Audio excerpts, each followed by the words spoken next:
जय हिंद दोस्तों, Sandeep tricky math special YouTube channel में आप सभी का स्वागत है। बिहार पुलिस कांस्टेबल नई भर्ती 2023 जिसमें टोटल पोस्ट है 21,391। इस पोस्ट के लिए 7 अक्टूबर फर्स्ट शिफ्ट और सेकेंड शिफ्ट में जितने भी कैंडिडेट का रिटन एग्ज़ाम है तो उसके लिए 50 जीके जीएस का महत्वपूर्ण प्रश्न लेकर आए हैं। ऐसा ही प्रश्न आपके एग्जाम में देखने को मिलेगा, तो इस वीडियो को अंत तक देखिएगा। वीडियो स्टार्ट करते हैं और चलते हैं हम प्रश्न की तरफ। पहला प्रश्न है आपके सामने कि प्रधान मध्याह्न रेखा कहाँ से गुजरती है? अमेरिका से, इंग्लैंड से, रूस से और फ्रांस से। बताइए यहाँ पर 1 नंबर प्रश्न का राइट आंसर क्या है? प्रधान मध्याह्न रेखा कहाँ से गुजरती है? तो जो भी कैंडिडेट यहाँ पर ऑप्शन नंबर बी के साथ जा रहे हैं इंग्लैंड के ग्रीनविच से गुजरती है, तो इसका राइट आंसर है ऑप्शन नंबर बी, जिसको जीरो देशांतर रेखा बोलते हैं। सेकेंड नंबर प्रश्न देखते हैं। प्रश्न है आपके सामने कि पश्चिमी घाट पर्वत का दूसरा नाम क्या है? सतपुरा, नीलगिरी, हिमाद्री और सह्याद्री। बताइए यहाँ पर सेकेंड नंबर प्रश्न का सही आंसर क्या है? पश्चिमी घाट पर्वत का दूसरा नाम क्या है? जल्दी से कमेंट कीजिए इस प्रश्न का राइट आंसर क्या है। तो जो भी कैंडिडेट यहाँ पर ऑप्शन नंबर डी के साथ जा रहे हैं सह्याद्री, बिल्कुल सही जवाब है। नेक्स्ट यहाँ पर 3 नंबर प्रश्न है आपके सामने कि सर्वप्रथम सूती वस्त्र उद्योग की स्थापना कब हुई थी? 1844 में, 1854 में, 1896 में, 1901। बताइए 3 नंबर प्रश्न का राइट आंसर क्या है? तो सर्वप्रथम सूती वस्त्र का उद्योग की स्थापना कब हुई थी? तो 1854 ईस्वी में हुआ था। जो भी कैंडिडेट यहाँ पर ऑप्शन नंबर बी के साथ जा रहे हैं, बिल्कुल सही जवाब है। कहाँ पर हुआ था? तो बम्बई में। उस टाइम उसका नाम बम्बई था, वर्तमान समय में मुंबई है, जो कि महाराष्ट्र में स्थित है। 4 नंबर प्रश्न है आपके सामने कि डच कहाँ के निवासी थे? हॉलैंड के, अमेरिका के, क्रोएशिया के और अफगान के। बताइए यहाँ पर 4 नंबर प्रश्न का राइट आंसर क्या है? तो डच कहाँ के निवासी थे? तो ये हॉलैंड के थे। जो भी कैंडिडेट यहाँ पर ऑप्शन नंबर ए के साथ जा रहे हैं, बिल्कुल सही जवाब है। यहाँ पर डच नाम आया है, तो यहाँ से कुछ महत्वपूर्ण प्रश्न जान लेते हैं। तो भारत में यूरोपीय देशों के आगमन के बारे में जान लेते हैं। तो सबसे पहले पुर्तगाली आया था। कब आया था? तो 1498 ईस्वी में। पुर्तगाली के बाद से ये डच आए थे। डच कब आए थे? तो ये 1595 ईस्वी में आए थे। फर्स्ट में पुर्तगाली, 2 नंबर पर डच, 3 नंबर पे ब्रिटिश आया था यानी ब्रिटेन। वो कब आया था? तो ये आया था 1600 ईस्वी में। चौथे नंबर पर कौन आया था? तो डेनिश आया था, जिसको वर्तमान समय में डेनमार्क बोलते हैं। वो कब आया था? तो 1616 ईस्वी में। उसके बाद लास्ट में आया था फ्रांस। फ्रांस कब आया था? तो 1664 ईस्वी में। ये आपको क्रम याद रखना है कि यूरोपीय आगमन जितने भी कंट्री जो भारत में आए थे उन लोग का क्रम क्या है और कौन सी ईस्वी में आए थे। नेक्स्ट यहाँ पर 5वां प्रश्न है कि राष्ट्रीय फिल्म अभिलेखागार कहाँ स्थित है? भोपाल में, इलाहाबाद में, हरिद्वार में और पुणे में। बताइए यहाँ पर 5वां प्रश्न का राइट आंसर क्या है? तो जो भी कैंडिडेट यहाँ पर ऑप्शन नंबर डी के साथ जा रहे हैं, पुणे, बिल्कुल सही जवाब है। 6 नंबर प्रश्न है आपके सामने कि सुमात्रा द्वीप कहाँ पर स्थित है? भारत में, श्रीलंका में, इंडोनेशिया में और नेपाल में। बताइए यहाँ पर 6 नंबर प्रश्न का राइट आंसर क्या है? सुमात्रा द्वीप कहाँ पर स्थित है? जल्दी से कमेंट कीजिए। तो जो भी कैंडिडेट यहाँ पर ऑप्शन नंबर सी के साथ जा रहे हैं, इंडोनेशिया, बिल्कुल सही जवाब है। सेशन आपको अच्छा लग रहा है तो वीडियो को लाइक कर दे, अपने दोस्तों का पास शेयर कर दे। अभी तक इस चैनल को सब्सक्राइब नहीं किए होंगे तो फटाफट इस चैनल को सब्सक्राइब कर दे। चलिए नेक्स्ट क्वेश्चन देखते हैं। 7 नंबर प्रश्न है आपके सामने कि इंटरनल इंडिया के लेखक कौन है? इंदिरा गांधी, किरण बेदी, चेतन भगत और दीपक चोपड़ा। बताइए यहाँ पर 7 नंबर प्रश्न का राइट आंसर क्या है? इंटरनल इंडिया के लेखक कौन है? जल्दी से कमेंट कीजिए। तो जो भी कैंडिडेट यहाँ पर ऑप्शन नंबर ए के साथ जा रहे हैं, इंदिरा गांधी, बिल्कुल सही जवाब है। नेक्स्ट यहाँ पर 8 नंबर प्रश्न है कि सर्वाधिक प्रोटीन किस में पाया जाता है? दूध में, अंडा में, सोयाबीन में और मछली के तेल में। बताइए यहाँ पर 8 नंबर प्रश्न का राइट आंसर क्या है? सर्वाधिक प्रोटीन किस में पाया जाता है?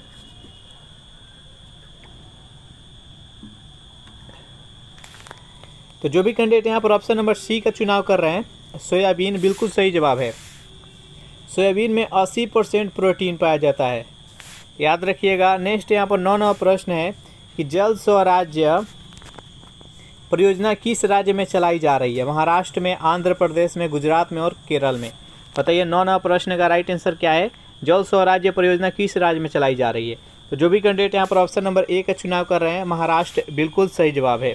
नेक्स्ट यहाँ पर 10 नंबर प्रश्न है कि भारत में रबर का सबसे बड़ा उत्पादक राज्य कौन सा है? गुजरात है, केरल है, कर्नाटक है और तमिलनाडु है। बताइए यहाँ पर 10 नंबर प्रश्न का राइट आंसर क्या है? भारत में रबर का सबसे बड़ा उत्पादक राज्य कौन सा है? तो जो भी कैंडिडेट यहाँ पर ऑप्शन नंबर बी का चुनाव करें केरल, बिल्कुल सही जवाब है। अगर इस प्रैक्टिस सेट का आपको पीडीएफ चाहिए तो उसके लिए टेलीग्राम ग्रुप बना दिए, जिसका लिंक इसी वीडियो के नीचे डिस्क्रिप्शन में मिल जाएगा। वहाँ से ज्वाइन करके जितने भी प्रैक्टिस सेट कराया जाता है सभी का पीडीएफ डाउनलोड कर सकते हैं। नेक्स्ट यहाँ पर 11वां प्रश्न है आपके सामने कि संगमरमर कैसी चट्टान है? आग्नेय चट्टान, अवसादी चट्टान, रूपांतरित चट्टान और इनमें से कोई नहीं। बताइए यहाँ पर 11वां प्रश्न का सही आंसर क्या है? संगमरमर कैसी चट्टान है? तो संगमरमर कैसी चट्टान है? तो यह एक रूपांतरित चट्टान है। जो भी कैंडिडेट यहाँ पर ऑप्शन नंबर सी का चुनाव कर रहे हैं, रूपांतरित चट्टान, बिल्कुल सही जवाब। इसको कयांतरित चट्टान भी बोला जाता है। संगमरमर का रासायनिक सूत्र क्या होता है? तो CaCO3, याद रखिएगा। नेक्स्ट यहाँ पर 12वां प्रश्न है कि महारानी विक्टोरिया को भारत की सामग्री कब घोषित किया गया था? 1857 में, 1877 में, 1885, 1896। बताइए यहाँ पर 12वां प्रश्न का राइट आंसर क्या है? तो जो भी कैंडिडेट यहाँ पर ऑप्शन नंबर बी के साथ जा रहे हैं, 1877 ईस्वी, बिल्कुल सही जवाब है। सेशन आप लोगों का कैसा लग रहा है जल्दी से कमेंट करके बताइए। 13वां प्रश्न है कि कितने वर्षों तक लगातार बाहर रहने पर नागरिकता खत्म हो जाती है? 5 वर्षों तक, 7 वर्ष, 9 वर्ष और 10 वर्ष। बताइए यहाँ पर 13वां प्रश्न का राइट आंसर क्या है? कितने वर्ष तक बिना सरकार से बताए, यहाँ के सरकार से बताए और बाहर रह रहे हैं आप, दूसरे कंट्री में रह रहे हैं, तो आपका नागरिकता खत्म हो जाएगा। तो 7 वर्ष। जो भी कैंडिडेट यहाँ पर ऑप्शन नंबर बी के साथ जा रहे हैं, बिल्कुल सही जवाब। 14वां प्रश्न है आपके सामने कि भारत रत्न सम्मान देने की शुरुआत कब से हुई? 1947 से, 1950, 1954, 1957। बताइए यहाँ पर 14वां प्रश्न का सही आंसर कौन सा है? भारत रत्न सम्मान देने की शुरुआत कब से की गई? तो जो भी कैंडिडेट यहाँ पर ऑप्शन नंबर सी के साथ जा रहे हैं, 1954, बिल्कुल सही जवाब है। 1954 में 3 व्यक्ति को भारत रत्न दिया गया था। 3 व्यक्ति में प्रथम जो व्यक्ति थे वो सर्वपल्ली राधाकृष्णन थे, सेकेंड थे श्री राजगोपालाचारी थे और थर्ड थे सीवी रमन। ये तीनों व्यक्ति को 1954 ईस्वी में भारत रत्न दिया गया था। और एक प्रश्न उठता है कि वो प्रथम व्यक्ति कौन है जिनको मरणोपरांत भारत रत्न मिला था? तो सर्वप्रथम किसे मिला था मरणोपरांत? तो लाल बहादुर शास्त्री को मिला था। नेक्स्ट यहाँ पर 15वां प्रश्न है आपके सामने, एक्यूपंक्चर सबसे अधिक कहाँ प्रचलित है? भारत में, अमेरिका में, चीन में और जापान में। बताइए यहाँ पर 15वां प्रश्न का राइट आंसर क्या है? तो जो भी कैंडिडेट यहाँ पर ऑप्शन नंबर सी के साथ जा रहे हैं, चीन, बिल्कुल सही जवाब है। 16वां प्रश्न है आपके सामने कि हाव ए सर्व कर किस पर लगाया जाता है? उद्योग पर, व्यापार पर, सिंचाई पर और खनन पर। बताइए यहाँ पर 16वां प्रश्न का सही आंसर कौन सा है? हाव ए सर्व कर किस पर लगाया जाता है? तो यह कर सर्वप्रथम किसके द्वारा लगाया गया था? तो ये फिरोज शाह तुगलक के द्वारा लगाया था। यह एक सिंचाई कर है और सिंचाई पर यह कर लगाया जाता है। सर्वप्रथम फिरोज शाह तुगलक के द्वारा लगाया गया था और फिरोज शाह तुगलक के द्वारा सर्वप्रथम ब्राह्मणों पर जजिया कर लगाया गया था। यह भी याद रखिएगा। 2 इम्पोर्टेंट क्वेश्चन वहाँ से बनता है कि सिंचाई कर किसने लगाया था, जिसको हाव ए सर्व बोलते हैं, और एक है ब्राह्मणों पर जजिया लगाया था। दोनों लगाया था वो फिरोज शाह तुगलक ने। तो यह एक सिंचाई कर है। इसका राइट आंसर है ऑप्शन नंबर सी। नेक्स्ट यहाँ पर 17वां प्रश्न है कि ग्रीनलैंड किसके अधिकार क्षेत्र में है? डेनमार्क के, कनाडा के, यूएसए के और इंग्लैंड के। बताइए यहाँ पर 17वां प्रश्न का राइट आंसर क्या है? ग्रीनलैंड किसके अधिकार क्षेत्र में है? जो भी कैंडिडेट यहाँ पर ऑप्शन नंबर ए के साथ जा रहे हैं, डेनमार्क, बिल्कुल सही जवाब है। ग्रीनलैंड है जो कि विश्व के सबसे बड़ी द्वीप है, याद रखिएगा। नेक्स्ट यहाँ पर 18वां प्रश्न है कि अरब सागर में गिरने वाली देश की सबसे बड़ी नदी कौन सी है? गंगा नदी है, कृष्णा नदी है, ब्रह्मपुत्र नदी है और नर्मदा नदी है। बताइए यहाँ पर 18वां प्रश्न का राइट आंसर क्या है? यहाँ पर पूछा गया कि वह नदी सबसे बड़ी कौन सी है जो कि अरब सागर में गिरती है। ये ध्यान में रखिएगा, अरब सागर की बात कही जा रही है। तो अरब सागर में गिरने वाली सबसे लंबी नदी कौन सी है? तो नर्मदा नदी है। जो भी कैंडिडेट यहाँ पर ऑप्शन नंबर डी के साथ जा रहे हैं, बिल्कुल सही जवाब है। नर्मदा नदी यहाँ पर आया है तो यहाँ इससे कुछ महत्वपूर्ण प्रश्न बनता है, सब कुछ जान लेते हैं। देखिए नर्मदा नदी कहाँ से निकलता है? तो ये अमरकंटक से निकलता है। और सबसे सीधा चलने वाली नदी कौन सी है? तो नर्मदा नदी है। नर्मदा नदी पर एक धुआंधार जल प्रपात है जो कि जबलपुर में है, जो कि महाराष्ट्र में स्थित है, ये भी याद रखिएगा। उसके बाद और नर्मदा नदी पर एक बांध है जिसको बोलते हैं सरदार सरोवर बांध। कहाँ पर है? तो गुजरात में है। उसके बाद से नर्मदा नदी को गुजरात का जीवन रेखा कहते हैं, यह भी याद रखिएगा। तो नर्मदा नदी से ये कुछ महत्वपूर्ण प्रश्न बनता है, सबको ध्यान में रखिएगा। नेक्स्ट यहाँ पर 19वां प्रश्न है आपके सामने कि मलाबार तट किसके तटीय मैदान को कहा जाता है? गुजरात के, केरल के, आंध्र प्रदेश के और गोवा के। बताइए जल्दी से। यहाँ पर 19वां प्रश्न का राइट आंसर क्या है? मलाबार तट किसके तटीय मैदान को कहा जाता है? तो ये केरल के कहा जाता है। जो भी कैंडिडेट यहाँ पर ऑप्शन नंबर बी के साथ जा रहे हैं बिल्कुल सही जवाब है। कुछ मैप के हिसाब से समझते हैं। यहाँ पर सपोज यहाँ पर ये गुजरात हो गया, फिर यहाँ नीचे आ गया, फिर ऐसे, तो देखिए ये तो गुजरात वाला क्षेत्र हो गया, तो कठियावाड़ क्षेत्र बोलते हैं इसको। उसके बाद यहाँ से महाराष्ट्र से लेकर और यहाँ कर्नाटक तक इसको कोंकण क्षेत्र बोलते हैं। महाराष्ट्र से लेकर यहाँ कर्नाटक तक, बीच में यहाँ पर गोवा भी आ जाता है, इसको कोंकण क्षेत्र बोलते हैं। उसके बाद से यहाँ कर्नाटक से लेके और केरल तक, यहाँ तक इसको मलाबार तट बोलते हैं। फिर यहाँ से तमिलनाडु से लेकर और यहाँ आंध्र प्रदेश तक इस क्षेत्र को बोलते हैं हम कोरोमंडल बोलते हैं, कोरोमंडल याद रखिएगा। और यहाँ पर आंध्र प्रदेश से लेकर इधर पश्चिम बंगाल तक इस क्षेत्र को डेल्टाई क्षेत्र बोलते हैं। तो ये कुछ क्षेत्र है, इसको याद रखिएगा। चलिए नेक्स्ट यहाँ पर 20वां प्रश्न है कि आकाश का नीला रंग किस मंडल में स्थित है? क्षोभ मंडल में, समताप मंडल में, आयन मंडल में, ओजोन मंडल में। बताइए यहाँ पर 20वां प्रश्न का राइट आंसर क्या है? आकाश का रंग जो नीला दिखाई देता है ये किस मंडल में स्थित है? यहाँ से एक और प्रश्न बनता है, आकाश का रंग नीला क्यों दिखाई देता है? ये प्रकाश के प्रकीर्णन के कारण दिखाई देता है। यहाँ पर पूछा गया कि वह किस मंडल में है, तो आयन मंडल में है। जो भी कैंडिडेट यहाँ पर ऑप्शन नंबर सी के साथ जा रहे हैं बिल्कुल सही जवाब है। टोटल कितना मंडल है? मंडल की संख्या टोटल 5 है। सबसे नीचे जो है वो क्षोभ मंडल कहते हैं। उसके बाद आता है आयन संताप मंडल, यहाँ पर देखते हैं अब से, यहाँ पर ये क्षोभ मंडल हो गया, ये हो गया संताप मंडल, ये हो गया मध्य मंडल, ये हो गया आयन मंडल और ये हो गया बहिर्मंडल। इस प्रकार से याद रखिएगा। क्षोभ मंडल में जितने भी वायुमंडलीय घटना, जितने भी पर्यावरणीय घटना होता है, बादल दिखाई देता है, वर्षा होता है, वायुमंडल होता है, सब कुछ क्षोभ मंडल में होता है। संताप मंडल में ओजोन परत होता है, एरोप्लेन उड़ाई जाती है, सब कुछ ये संताप मंडल में उड़ाई जाती है। ओजोन परत का क्या मुख्य कारण है, कार्य है, सॉरी, तो सूर्य के प्रकाश द्वारा जो भी बैगनी किरण आती है तो सभी को अवशोषित कर लेता है। कौन? तो ओजोन परत। ओजोन परत की मोटाई किससे मापा जाता है? तो डॉप्सन से मापा जाता है, याद रखिएगा। ओजोन परत की आणविक सूत्र क्या होता है? तो O3 होता है। चलिए नेक्स्ट यहाँ पर 21वां प्रश्न देखते हैं। किसके परिक्रमण के कारण पृथ्वी पर ऋतु परिवर्तित होता है? सूर्य के, पृथ्वी के, चंद्रमा के और ग्रहों के। बताइए यहाँ पर 21वां प्रश्न का राइट आंसर क्या है? किसके परिक्रमण के कारण पृथ्वी पर ऋतु परिवर्तन होता है?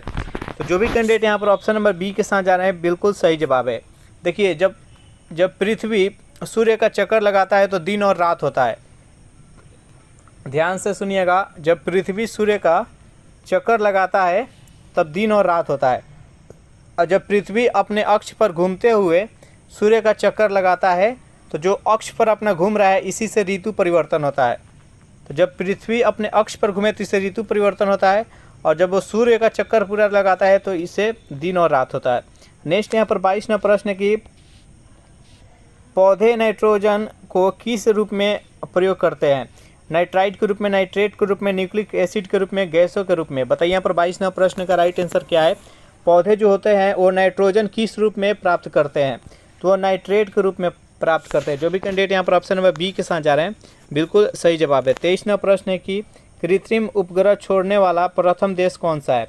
अमेरिका है, जापान है, रूस है और चीन है। बताइए यहाँ पर 23वां प्रश्न का राइट आंसर क्या है? कृत्रिम उपग्रह छोड़ने वाला प्रथम देश कौन सा है? जो भी कैंडिडेट यहाँ पर ऑप्शन नंबर सी के साथ जा रहे हैं रूस, बिल्कुल सही जवाब है। चलिए नेक्स्ट यहाँ पर 24वां प्रश्न देखते हैं कि तारों का रंग किस पर निर्भर करता है? जो आकाश में हम तारा दिखते हैं तो कोई देखते होंगे कोई एकदम तेज जल रहा है, कोई कम जल रहा है, किसी का कलर दूसरा है, कोई किसी का कलर दूसरा है। ऐसा किस कारण से दिखता है? प्रकाश के कारण से, ताप के कारण से, दूरी के कारण से, द्रव्यमान के कारण से। बताइए यहाँ पर 24वें प्रश्न का राइट आंसर क्या है। तो जो भी कैंडिडेट यहाँ पर ऑप्शन नंबर बी बता रहे हैं ताप, बिल्कुल सही जवाब है। एक यहाँ पर डाटा है, अगर किसी तारा का छोटा आकार में हो और उसका तापमान टेम्परेचर कितना हो तो 3000 सेल्सियस, और उसका टेम्परेचर अगर 3000 सेल्सियस हो तो कैसा दिखाई देगा, तो वो लाल दिखाई देगा। अगर उसका जो तापमान है वो 30,000 अगर हो जाए, यहाँ पर 3000 था और उसके बाद 30,000 अगर सेल्सियस हो जाए तो उस तारा का तापमान कलर कैसा हो जाएगा, तो नीला हो जाएगा। याद रखिएगा, जब 3000 डिग्री सेल्सियस रहे तो वो लाल दिखाई देगा। वहीं तारा का जब टेम्परेचर 30,000 हो जाएगा तो उसका कलर है जो कि नीला दिखाई देने लगेगा। तो यहाँ पर ताप के परिवर्तन के साथ ही उसका कलर भी चेंज होता है। तो इसलिए यहाँ पर इसका राइट आंसर है ऑप्शन नंबर बी। चलिए नेक्स्ट यहाँ पर 25वां प्रश्न है कि कौन सा विटामिन जंतुओं में अपने आप बनता है। Vitamin B1, vitamin B3, vitamin B12, vitamin vitamin E. बताइए यहाँ पर 25वां प्रश्न का राइट आंसर कौन सा है। कौन सा विटामिन जंतुओं में अपने आप बनता है। तो जो भी कैंडिडेट यहाँ पर ऑप्शन नंबर सी के साथ जा रहे हैं, विटामिन B12, बिल्कुल सही जवाब है। विटामिन B12 में कौन सा तत्व पाया जाता है, तो कोबाल्ट। याद रखिएगा। नेक्स्ट यहाँ पर 26वां प्रश्न है कि प्रिंस ऑफ वेल्स भारत में पहली बार कब आए थे। 1911 में, 1921 में, 1931 में, 1941 में। बताइए यहाँ पर 26वां प्रश्न का राइट आंसर क्या है। प्रिंस ऑफ वेल्स भारत में पहली बार कब आए थे। तो जब ये भारत में आए थे तो काला झंडा दिखाकर इनका बहुत ज़्यादा बहिष्कार और विरोध किया गया था। कब आए थे, तो 1921 ईस्वी में। जो भी कैंडिडेट यहाँ पर ऑप्शन नंबर बी के साथ जा रहे हैं, बिल्कुल सही जवाब है। नेक्स्ट यहाँ पर 27वां प्रश्न है आपके सामने कि भारत का आर्थिक इतिहास पुस्तक किसने लिखा है। हेरोडोटस ने, अरस्तु ने, R.C. दत्त ने और प्लूटो ने। बताइए यहाँ पर 27वां प्रश्न का सही आंसर क्या है। तो भारत का आर्थिक इतिहास पुस्तक किसने लिखा है, तो R.C. दत्त ने। जो भी कैंडिडेट यहाँ पर ऑप्शन नंबर सी के साथ जा रहे हैं, बिल्कुल सही जवाब है। नेक्स्ट यहाँ पर 28वां प्रश्न है कि तीनकठिया व्यवस्था का संबंध किस आंदोलन से है। बेहद इंपॉर्टेंट प्रश्न है, जल्दी से बताइए यहाँ पर 28वां प्रश्न का राइट आंसर क्या है। तीनकठिया व्यवस्था का संबंध किस आंदोलन से। असहयोग आंदोलन, सविनय अवज्ञा आंदोलन, चंपारण आंदोलन और बंग भंग आंदोलन। बताइए यहाँ पर 28वां प्रश्न का राइट आंसर क्या है। तो तीनकठिया जो व्यवस्था है इसका संबंध है चंपारण सत्याग्रह आंदोलन। महात्मा गांधी जी के द्वारा भारत में पहला सत्याग्रह आंदोलन कौन सा चलाया गया था, तो ये चंपारण सत्याग्रह आंदोलन 1917 ईस्वी में चलाया गया था। कहाँ पर चलाया गया था, तो ये बिहार के पश्चिम चंपारण, पूर्वी चंपारण, मोतिहारी ये सब लेते हुए वहाँ पर चलाया गया था। राजकुमार शुक्ल के कहने पर, बुलाने पर महात्मा गांधी जी यहाँ पर आए थे और अपना पहला सत्याग्रह आंदोलन 1917 में चलाए थे। असहयोग आंदोलन 1920 ईस्वी में शुरू हुआ था और उसी टाइम वो आए थे।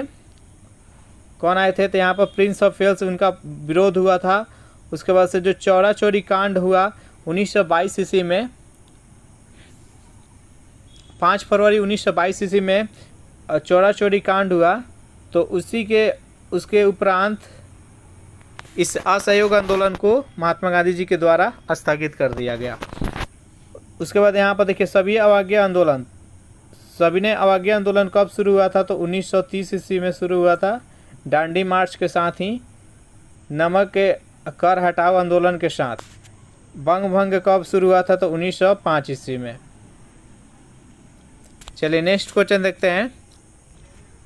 29वां प्रश्न है आपके सामने कि इंडियन अर्नेस्ट के लेखक कौन है। विष्णु शर्मा, राजेंद्र प्रसाद, डॉक्टर APJ अब्दुल कलाम और वैलेंटाइन सिरोल। बताइए यहाँ पर 29वां प्रश्न का राइट आंसर क्या है। तो जो भी कैंडिडेट यहाँ पर ऑप्शन नंबर डी के साथ जा रहे हैं, वैलेंटाइन सिरोल, बिल्कुल सही जवाब है। नेक्स्ट यहाँ पर 30वां प्रश्न है आपके सामने कि चौसा का युद्ध किस नदी के किनारे हुआ था। चंबल, रावी, कर्मनाशा और भागीरथी। बताइए यहाँ पर 30वां प्रश्न का राइट आंसर क्या है। चौसा का युद्ध किस नदी के किनारे हुआ था। तो ये चौसा किस जिला में है, तो बिहार के बक्सर जिला में है। चौसा का युद्ध किसके किसके बीच में हुआ था, तो ये 1539 ईस्वी में हुमायूं तथा शेर शाह सूरी के बीच में हुआ था, जिसमें कि शेर शाह सूरी का विजय हुआ था और हुमायूं का हार हुआ था। एक का युद्ध किस नदी किनारे हुआ था? तो कर्मनाशा। इसका right answer option number C. 31वां प्रश्न है कि समाचार पत्र किस सूची के अंतर्गत आता है? संघ सूची, राज्य सूची, समवर्ती सूची, इनमें से कोई नहीं। बताइए 31वां प्रश्न का राइट आंसर क्या है? समाचार पत्र किस सूची के अंतर्गत आता है? जो भी कैंडिडेट यहाँ पर ऑप्शन नंबर सी बता रहे हैं, समवर्ती सूची, बिल्कुल सही जवाब है।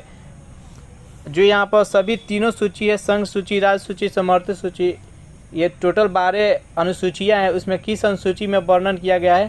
तो ये 7वीं अनुसूचिया में वर्णन किया गया है। नेक्स्ट यहाँ पर 32वां प्रश्न है कि विश्व में मक्खन का सबसे बड़ा उत्पादक देश कौन सा है? भारत, चीन, रूस, अमेरिका। बताइए 32वां प्रश्न का राइट आंसर क्या है? विश्व में मक्खन का सबसे बड़ा उत्पादक देश कौन सा है? जो भी कैंडिडेट यहाँ पर ऑप्शन नंबर सी बता रहे हैं, रूस, बिल्कुल सही जवाब है। 33वां प्रश्न है कि हरियाणा में प्रवाहित होने वाली एकमात्र नदी कौन सी है? रावी नदी, ब्यास नदी, सतलज नदी और घाघरा नदी। बताइए यहाँ पर 33वां प्रश्न का राइट आंसर क्या है? इनमें से कौन सी नदी है जो कि हरियाणा में एकमात्र प्रवाहित होती है? जो भी कैंडिडेट यहाँ पर ऑप्शन नंबर डी के साथ जा रहे हैं, घाघरा नदी, बिल्कुल सही जवाब है। सेशन आप लोगों को अच्छा लग रहा है तो वीडियो को लाइक अपने दोस्तों के पास जल्दी से शेयर कर दीजिए। नेक्स्ट यहाँ पर 34वां प्रश्न है कि त्योहारों का नगर किसे कहा जाता है? हरिद्वार को, काशी को, मनाली को, मदुरई को। बताइए यहाँ पर 34वां प्रश्न का राइट आंसर क्या है? त्योहारों का नगर किसे कहा जाता है? जल्दी से कमेंट कीजिए। तो जो भी कैंडिडेट यहाँ पर ऑप्शन नंबर डी का चुनाव कर रहे हैं, मदुरई को, बिल्कुल सही जवाब है। नेक्स्ट यहाँ पर 35वां प्रश्न है कि जीवन रक्षक धातु किसे कहा जाता है? यूरेनियम को, रेडियम को, प्लूटोनियम को और पारा को। बताइए यहाँ पर 35वां प्रश्न का राइट आंसर क्या है? जीवन रक्षक धातु किसे कहा जाता है? तो जो भी कैंडिडेट यहाँ पर ऑप्शन नंबर बी के साथ जा रहे हैं, रेडियम को, बिल्कुल सही जवाब है। नेक्स्ट यहाँ पर 36वां प्रश्न है, नेशनल पुलिस एकेडमी कहाँ स्थित है? भोपाल में, इलाहाबाद में, चेन्नई में, हैदराबाद में। बताइए यहाँ पर 36वां प्रश्न का राइट आंसर क्या है? नेशनल पुलिस एकेडमी कहाँ पर स्थित है? तो जो भी कैंडिडेट यहाँ पर ऑप्शन नंबर डी बता रहे हैं, हैदराबाद, बिल्कुल सही जवाब है। 37वां प्रश्न है कि देशों में नहरों द्वारा सबसे अधिक सिंचाई किस राज्य में होती है? केरल में, गुजरात में, उत्तर प्रदेश में और पश्चिम बंगाल में। बताइए यहाँ पर 37वां प्रश्न का राइट आंसर क्या है? देश में नहरों द्वारा सबसे अधिक सिंचाई किस राज्य में होती है? जो भी कैंडिडेट यहाँ पर ऑप्शन नंबर सी के साथ जा रहे हैं, उत्तर प्रदेश, बिल्कुल सही जवाब है। 38वां प्रश्न है कि शिमला समझौता पर कब हस्ताक्षर हुआ था? 1948 में, 1968 में, 1972 में, 1986 में। बताइए 38वां प्रश्न का राइट आंसर क्या है? शिमला समझौता पर कब हस्ताक्षर हुआ था? जो भी कैंडिडेट यहाँ पर ऑप्शन नंबर सी के साथ जा रहे हैं, 1972 ईस्वी, बिल्कुल सही जवाब है। नेक्स्ट यहाँ पर 39वां प्रश्न है कि संसार के सर्वाधिक बोली जाने वाली भाषा कौन है? हिंदी है, अंग्रेजी है, बंगला है और मंदारिन, जिसको चाइनीज यानी चीनी बोलते हैं। बताइए यहाँ पर 39वां प्रश्न का राइट आंसर क्या है? संसार में सबसे अधिक बोली जाने वाली भाषा कौन सी है? तो सबसे अधिक अंग्रेजी बोली जाती है। जो भी कैंडिडेट यहाँ पर ऑप्शन नंबर बी के साथ जा रहे हैं, बिल्कुल सही जवाब है। नेक्स्ट यहाँ पर 40वां प्रश्न है कि विश्व मानसिक स्वास्थ्य दिवस कब मनाया जाता है? 10 जुलाई को, 10 अगस्त को, 10 अक्टूबर, 10 दिसंबर। बताइए यहाँ पर 40वां प्रश्न का राइट आंसर क्या है? विश्व मानसिक स्वास्थ्य दिवस कब मनाया जाता है? जो भी कैंडिडेट यहाँ पर ऑप्शन नंबर सी के साथ जा रहे हैं, 10 अक्टूबर, बिल्कुल सही जवाब है। नेक्स्ट यहाँ पर 41वां प्रश्न है कि मुगल गार्डन कहाँ अवस्थित है? लाल किला में, राष्ट्रपति भवन में, लोटस टेम्पल में और इनमें से कोई नहीं। बताइए यहाँ पर 41वां प्रश्न का सही आंसर क्या है? मुगल गार्डन कहाँ पर अवस्थित है? तो जो भी कैंडिडेट यहाँ पर ऑप्शन नंबर बी के साथ राष्ट्रपति भवन, ये राष्ट्रपति भवन में स्थित है। आम नागरिकों के लिए इसको साल में 2 मंथ के लिए खोला जाता है, फरवरी और मार्च मंथ में। नेक्स्ट यहाँ पर 42वां प्रश्न है कि होम्योपैथी की खोज किसने की थी? हैंसन ने, हेनीमैन ने, वाल्डेयर ने और जॉन साल्क ने। बताइए यहाँ पर 42वां प्रश्न का राइट आंसर क्या है? होम्योपैथी का खोज किसने की था? हेनीमैन ने। जो भी कैंडिडेट यहाँ पर ऑप्शन नंबर बी के साथ जा रहे हैं, बिल्कुल सही जवाब है। तो इस प्रैक्टिस सेट में हम टोटल 42 प्रश्न देखे। सेशन आप लोगों को कैसा लगा ज़रूर कमेंट करके बताइएगा। वीडियो आपको अच्छा लगा हो तो वीडियो को लाइक कर दे, अपने दोस्तों के पास शेयर कर दे, और अभी तक इस चैनल को सब्सक्राइब नहीं किए होंगे तो फटाफट चैनल को सब्सक्राइब कर ले। Thanks for watching this video. मिलते हैं नेक्स्ट वीडियो में।